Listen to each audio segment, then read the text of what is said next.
தமிழ்நாடு வளர்ச்சி நோக்கி போகுதுங்க தம்பி. எப்படின்னு பாத்தீங்கன்னா, டாஸ்மார்க்ல வளர்ச்சி நோக்கி நம்ம முன்னேறிட்டு இருக்கோம். போதைப் பொருள்ல வளர்ச்சி நோக்கி நம்ம முன்னேறிட்டு இருக்கோம். குழந்தைகளுக்கான அந்த போக்சோ வழக்குகள் அதிகமா போயிட்டு இருக்கோம். பெண்களுக்கும் குழந்தைகளுக்கும் அதிக பாலியல் வன்கொடுமையில நம்ம முதலிடமா போயிட்டு இருக்கோம். தமிழ்நாடு கடன்ல முதலிடமா போயிட்டு இருக்கு. இதெல்லாம் தான் தமிழ்நாடு கண்ட வளர்ச்சி. இந்த 4 ஆண்டுகள்ல இந்த வளர்ச்சியை தான் சொல்லணும் ஸ்டாலின் ஐயா அவர்கள். மற்றபடி மக்களுக்கான எந்த ஒரு வளர்ச்சி திட்டத்தையுமே அவங்க இது வரைக்கும் செயல்படுத்தவும் மாட்டாங்க. அவங்கனால முடிஞ்சது ஓட்டுக்கு 1000 ரூபாய் இந்த முறை கொடுக்கலாமா, இல்ல 2000 கொடுத்தா நம்ம இந்த முறை ஜெயிக்கலாமா அப்படின்னு மட்டும்தான் யோசிப்பாங்களே தவிர மக்களுக்கு என்ன நலத்திட்டங்கள் செய்யலாம் அப்படின்னு ஒரு துளி அளவு கூட அவங்க யோசிக்கவே மாட்டாங்க. டாஸ்மார்க் கடையை எடுத்து எத்தனை வருஷமா எத்தனை பெண்கள் போராடுறாங்க. அக்கா கனிமொழி அக்காவும் சொல்லியிருப்பாங்க, தமிழகத்திலேயே இளம் விதவைகள் அதிகமா இருக்கிற நாடு தமிழ்நாடுன்னு சொன்னாங்க.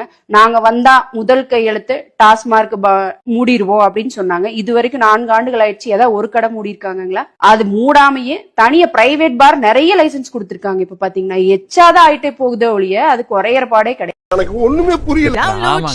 இங்கே இருக்கக்கூடிய மக்கள் எல்லாம் கொதித்தெழுந்தார்கள், கிளர்ந்தெழுந்தார்கள்.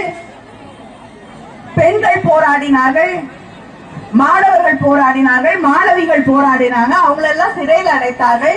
என்ன கேட்டாங்க? மக்கள் கேட்டார்கள், டாஸ்மாக் கடைகளை மூடுங்கள். தமிழ்நாட்டில் இருக்கக்கூடிய அத்தனை குடும்பங்களும் அழிந்து கொண்டிருக்கிறது. வீட்டுக்கு வர வேண்டிய வருமானம் வருவதில்லை, பிள்ளைகள் படிக்க முடியவில்லை, வீட்டு வாடகை கட்ட முடியல, சாப்பாடு வாங்க முடியல, துணி வாங்க முடியல, வாழ முடியவில்லை. எத்தனை இளைஞர்கள் பாதிக்கப்பட்டு உயிரிழக்கக்கூடிய நிலை. இந்தியாவிலேயே அதிகமாக இளம் விதவைகள் வாழக்கூடிய மாநிலமாக தமிழ்நாடு மாறிக்கொண்டிருக்கிறது. தயவு செய்து இந்த மதுக்கடைகளை மூடுங்கள் என்றால் அதை கூட செய்யாத ஒரு ஆட்சி ஜெயலலிதாவுடைய ஆட்சி. இந்த ஆட்சி தொடர வேண்டுமா? வேண்டாம் என்று அதனால்தான் தலைவர் கலைஞர் அவர்கள் தெரிவித்தார்கள், திமுக ஆட்சிக்கு வரும்பொழுது நான் முதல்வராக போகுது, நான் மதுக்கடைகளை மூடுகிறேன், தமிழ்நாட்டில் இருந்து மதுவை ஒழிப்பேன் என்று அறிவித்த தலைவர் கலைஞர் அவர்கள்.